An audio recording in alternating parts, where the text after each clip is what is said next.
আজ নীল ষষ্ঠী। এই নীল ষষ্ঠী বা নীল পুজো হলো বাংলার হিন্দু সমাজের এক লৌকিক উৎসব। কিন্তু জানেন কি কেন পালন করা হয় এই উৎসব?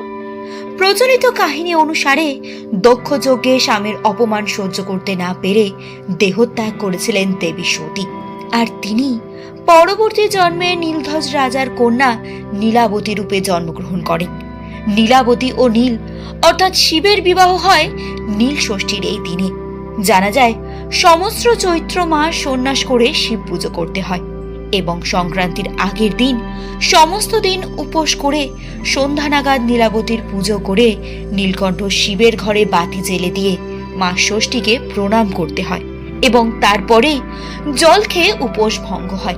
সন্তানদের মঙ্গল কামনায় এবং তাদের নিরোগ সুস্থ জীবনের জন্যই মায়েরা পালন করেন এই নীল ষষ্ঠীর ব্রত।